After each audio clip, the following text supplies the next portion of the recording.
Hello, my name is Ian Barrell. I'm a member of the British Computer Society and I'm a project manager at Raytheon.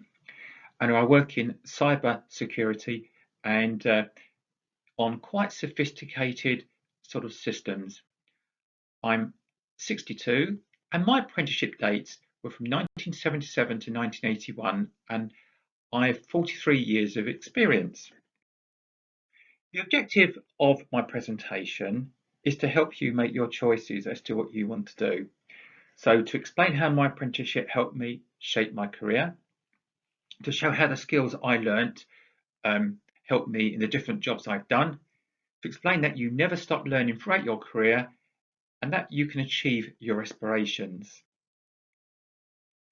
So I first started my industrial engineering apprenticeship at a company called Thorn Brimar. They used to manufacture thermionic valves. And these were devices that were used in old televisions, old radios, and lots of other equipment in the 1960s and 70s and before that. They were very, very important for the electronics industry, and they used to manufacture them in high volume. They also used to manufacture cathode ray tubes. So cathode ray tubes are what used to be in the old televisions, and they were kind of quite large, great big bulky televisions. You might have seen them in museums, but they were very good quality, and the televisions lasted years until the kind of flat screen and LED TVs came in. You might be wondering, what is this device in the center here? Well, I can tell you that it's a modern amplifier, but combining old technology with the valves and new technology, which included Bluetooth technology and streaming. The reason these modern technologies have these valves is because they create a very good, clear sound, and lots of sort of audio enthusiasts and hi-fi really like the use of valves. So these valves are still being manufactured today for specialist use. So what did I cover in my industrial engineering apprenticeship? Well, I did some work in the electronics lab, sort of developing electrical circuits, building them and testing them. I found that quite interesting, really. I like working on that kind of area.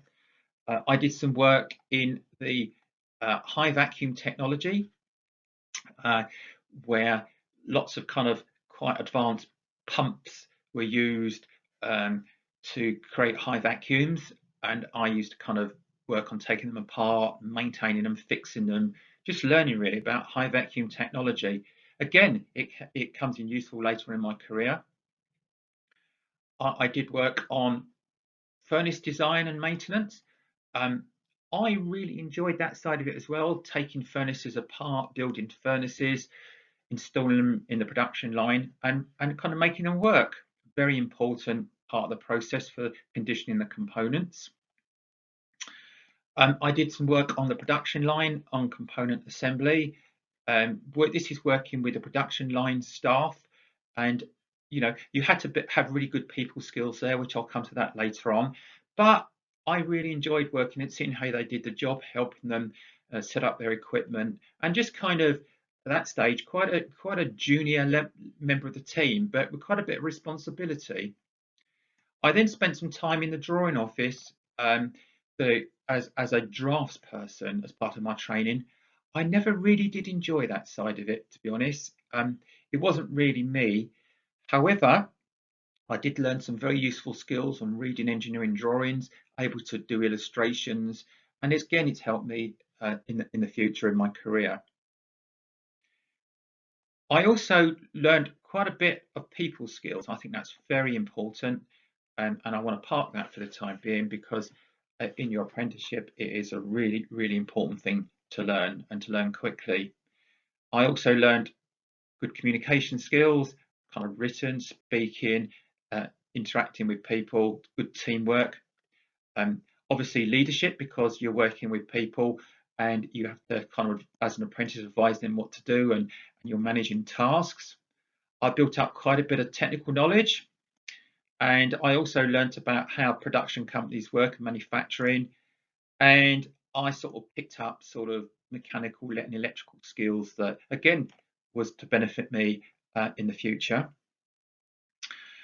On a study basis, when I did my apprenticeship, much like you do today, they'll send you to college. And I did 1 year of an engineering and maths ordinary national certificate, which known as an ONC. And it's roughly equivalent to a level 3 in today's terms. And it was 1 day and 1 evening per week. I previously mentioned about people skills. People skills are very important in the workplace, and quite often you will have to work with others, and you'll have to gather information for others. You will need to give them information, and quite often you'll be asking them to do things for you. And it's how you approach them and how you deal with them is really a contribution to the success of the piece of work that you are doing. So I had to learn those skills quite quickly as an apprentice. And the gentleman here on the end is not untypical to a gentleman that I worked with in my first apprentice role. His name was Alfie. He was a really, really good team member. He went well beyond what was expected, and he would help his team out, and he would do all kinds of things, and the management team relied on him for a lot of the work that was happening. So this was on the production line. So the production line staff were all really good and knew what they do. But for me, it was quite a daunting experience to have to kind of gather the information. Alfie was a Tottenham fan. He was quite passionate about the game. However, in those days, football matches were only played on a Saturday. So on a Monday morning, if his team had lost and you had to work with him, you had to approach him very sensitively. Otherwise, he kind of, he'd be quite down, and you didn't want to antagonize him by asking him to do something if he was busy first thing on a Monday morning. So it's all about knowing the person or the people that you're dealing with. We tend to look for candidates for apprentices who do have people skills, because we believe that is really important. And in particular, when you get on in your career and you have to chair kinds of meetings, you really might find yourself in a situation of a difficult meeting. Now, I've had many difficult meetings in my career, and not quite people throwing pies at each other, as in this slide here, yeah. But I've had to sort of calm people down from quite a young age, and and one of the advantages of doing an apprenticeship is that you learn these skills quite quickly. So I won't dwell on this, as I'll say, this is not a presentation about people skills, but I just wanted to let you know that these are one of the things that you will benefit from getting these skills and leadership skills, irrespective of what type of apprenticeship you will be doing. So I then did a part 2 of my apprenticeship because the company Brimar that made the valves was sold to the Japanese, and that kind of happened a lot in the late 70s. So as an apprentice, and I got some useful training, Thorn transferred me to ICI, which was a big chemical company and in the UK. They don't exist now, although they were split up many years ago, and they sort of bits of it exist still under different names. But my job there was to continue my training, but in a more scientific area. So you probably recognise these items in your house. It's double glazing, and the material was PVC, polyvinyl chloride. And at the time when I was doing my apprenticeship, ICI were developing, pioneering this material for use in houses. So, and also factories and any else where they needed kind of good double glazing windows. And And I was working in ICI in their development research. It was in Welwyn Garden City, and I worked in this lab here. This is kind of what it was. Lots of equipment, and I was running the equipment to make sure that the materials could be used and had the right properties. So I was part of a development team. I had a very small role. And in the diagram there, this is me as an apprenticeship. I got lots of hair in those days. I think I was 20 then, and working on this sophisticated sort of plastics processing plant, taking readings and setting it all up and running. It was a very interesting job, but the angle was more on sort of chemical engineering rather than kind of mechanical and electrical engineering. But nevertheless, the skills I'd learned in my first part of my apprenticeship were very, very useful and helped me kind of work in this environment and transfer over. So the ICI apprenticeship, um, what did I do in that apprenticeship? Well, I worked on sophisticated equipment on the team that put in were developing the window frames. I worked on test equipment and kind of learned about all the importance of testing and accurate analysis of results. Um, I also got an introduction to early computers, and this kind of was a turning point of my career because ICI were quite an advanced company, and they kind of had a what I call a concept room with lots of computers in there. And I'll come to that a bit more later because that was a turning point in my career. And there were people I was working with who were really interested in computers, and I'll explain how that changed my career. The other skill that I learned was that I used to go and visit suppliers and customer factories. At quite a young age, that was quite a big, daunting kind of thing to do. To go on your own to a supplier and a company and a customer and kind of set up the equipment with them on your own as quite young as an apprentice. And that is a really good character building thing because you're doing something really useful and you're helping out your customer and you're visiting suppliers and looking at how they kind of help you. And you can learn a lot from that. On a study front, I'd got my ONC and that I was advised that my next best step would be to take a next step up, a higher national certificate in applied physics and maths. This is roughly equivalent to level 5 in today's terms. So it kind of, I would say it was kind of more between 4 and 5, to be honest. The first year was probably 4 and the second year was probably 5, which was kind of overlapped in the degree kind of level. It was 1 day and 2 evenings a week. This was a very hard course, and I had a real sense of achievement when I passed the course. I felt I'd learned a lot, and I developed a real interest in mathematics there, which was another changing part of my career. So there was a decision time after 4 years. I passed my HNC, as I said, and then I need to make some decisions. I had a chance to study of a degree. The course was applied maths and computing, as this is where ICI saw the future. They were so right. This is equivalent to level 6 in today's terms. The degree costs were deducted from my pay. A very, very good investment. The degree course was administered by the company.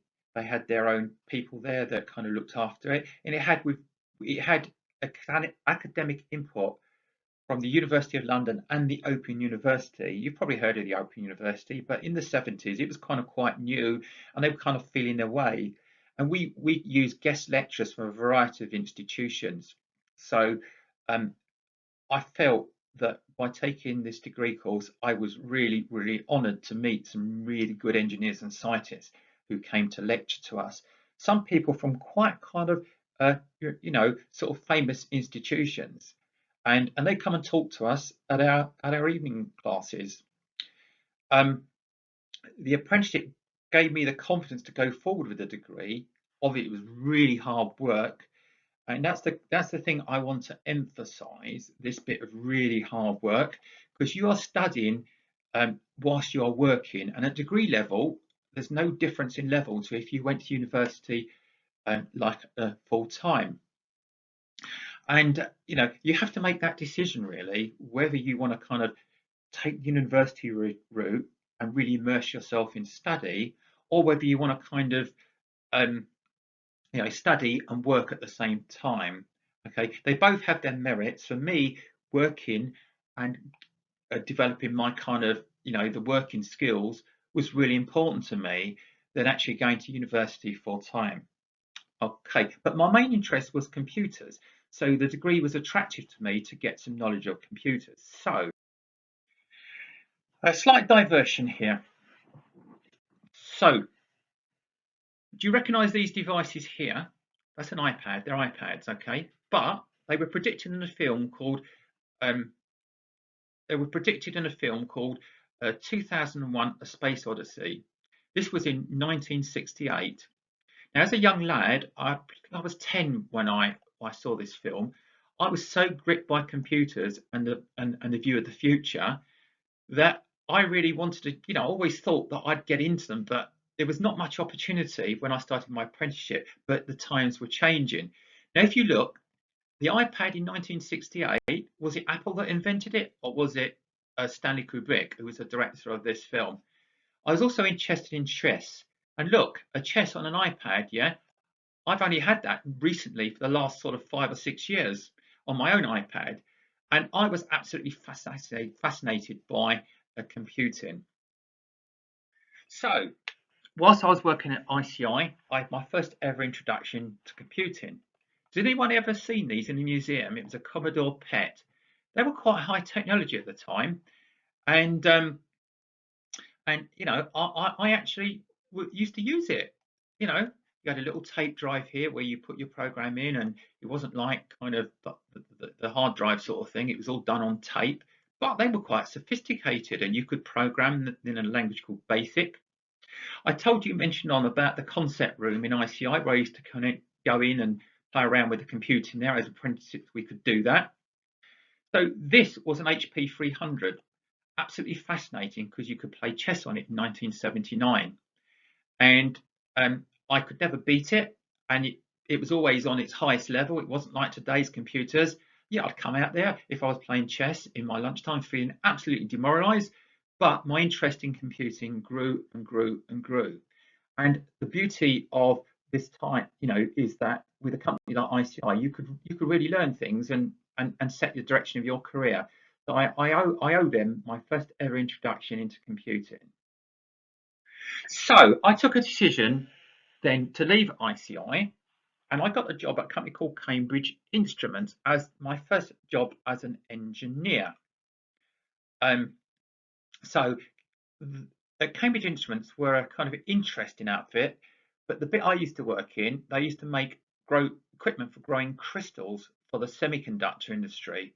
Now, a lot of these crystals were very high tech at the time, and they were used for laser beams. They were used for kind of in the military for kind of navigation, and they were also used for the internet for the lasers for the fiber network. So this equipment here was a crystal puller used to grow these sort of crystals that were kind of basically used to form lasers. Now the lasers were kind of ruby lasers, and they, as I said, they were sapphire and used to grow these crystals. Quite an interesting job, but I was more an engineer than a process engineer, so I was more involved in equipment. One of the best projects I ever had was a project for growing crystals to simulate defect crystals in outer space. So this machine here had a superconducting magnet around it to grow these gallium arsenide crystals, and they kind of were as pure as you could get because they formed the lasers that were used in the fiber network. So lots of good experience there at this company. And I spent quite a few years there learning my engineering and gradually moving more into computing, because eventually this equipment became computer controlled and I was involved in it. So, an industrial engineer there. I mentioned what the job was, kind of testing the equipment for growing the crystals. And I said that the crystals were used for the fibre network, which formed the infrastructure of today's internet. So it was very, very early technology, but I felt sort of privileged to be involved in it. The crystals were also used for LEDs. Now, if you recognise LEDs, they're now used in the televisions, and they are used for light bulbs and all kinds of different applications. You'll see LEDs kind of in, for the kind of for their really energy efficiency. I mean, in this job, I still was doing my degree, and it took me 5 years for my degree. And my apprenticeship gave me the skills to kind of, in my real kind of first job, and really to kind of time manage the degree and working at the same time. Computers were now starting to appear in manufacturing, and this necessitated me to retrain. Although I was doing it in my degree, I needed to get some real experience. So I moved into the mainstream computing. In the sort of late 80s and 1990s, there was a big demand to fulfill sort of the computing skills. There was a big gap, so there was lots of demand, and there were lots of projects were delayed due to problems. And it was quite a joke, really, that the computer industry used to do very poor quality deliveries of their kind of systems. So they needed to upskill engineers, and scientists were a resource pool waiting to be exploited. So if you're an engineer, a scientist, or a STEM kind of related sort of technologist, then you were ideal to go into the IT world. My first move to computing came when computer control was introduced into the manufacturing process. And my apprenticeship skills gave me the confidence to help me make the transition into computing. I had to learn many new things and required evening study, further evening study. And with a young family at the time, the time management skills, which I relied on during my apprenticeship, really helped me with my professional qualifications. So my final role for the last 25 years has been as a project manager for IT projects. Some examples are shown on the following slides. My first project in IT was around sort of telecommunications and network management. And this kind of sort of wazzy place here, which looks futuristic, was what British Telecom used to control their telephone network. And they could see all the traffic flows. And then I did some work on data networks. And this kind of building here was known as the BT Tower and is in London. And these devices that sat on top of them were called microwave horns. And they kind of form the fundamental of the communications, because a lot of the transmission around cities was done in microwaves between buildings on top of buildings. Okay, so I did some work in data networks. All again, my apprenticeship skills helped me make this transition, and all the kind of problem solving skills you get in IT is really my apprenticeship helped me. I then sort of moved on to more kind of mainstream IT in the financial services. So I worked on the cash networks, and this is on a cash machine. You've probably all seen these. And interestingly enough, they used to be on Windows XP, and that's one of the projects that I worked on as a program manager. Obviously, I started to do work on cyber security and work on sort of payment systems. This is where you make card payments, your credit cards, payments around the world. And although this isn't me as a robber, anti-money laundering is a real critical area in the finance to kind of make sure that the criminals cannot kind of clean their money into the system and profit from it. So this was an introduction to really high-tech computer systems that use quite complicated mathematical algorithms to detect these movements of money. So all in all, my apprenticeship really helped me in this kind of area to where I am today in the cyber security world. The key messages for my apprenticeship I want to pass on to you are: the first message is my apprenticeship training equipped me with both technical and communication skills to shape my career. That's a fact. The confidence to embrace change and move forward in my career, again, was attributed to my apprenticeship. You get out what you put in. If you work hard and learn, you will succeed. Yeah, apprenticeships are not an easy option, but what you get out is what you put in. By working really hard and you get the colleges behind you, make use of all the resources you have. Studying is not easy whilst working. It requires a commitment. That is a real kind of strength of character. Going to university also requires commitment, but you are immersed in the learning that you have whilst at university. Whereas actually working at the as part-time, you really have to kind of put the effort in at weekends and evenings. Employers look favourite candidates who have done apprenticeships, and it shows a strength of character and commitment. I have two apprentices in my team, and I'm sharing the knowledge, the benefit of my expertise with them. Use your work managers and college to support you to the maximum you need. I put a lot of time in my apprentices to help them achieve. Expect to change direction as the world changes. There's a lot happening now. You can see that from the COVID, all the home working that we're seeing, right? The future is in robotics. So, you might want to kind of get a part of that robotic world. That is the next generation. So I'd advise you to kind of work towards that if you're interested in that sort of thing. But the main message is, do what you're interested in. Don't do it because you want to do it for the sake of doing it because others are doing it. Do what you're interested in. Use those around you to learn, and do not be afraid to ask. My experience is that apprentices and graduates arrive at the same level of achievement, and that is borne out. I see that all the time. The next thing is a bit of a negative. Some people have mixed views on apprenticeships. I know I've experienced it myself. I would like to say you must ignore that, as this is often those expressing the opinion those expressing the opinion not informed. Yeah, the achievements of our apprentices are for all to see. Find a mentor to help you develop. I hope this has been of use for you, and I really wish you well with whatever route you choose. Thank you.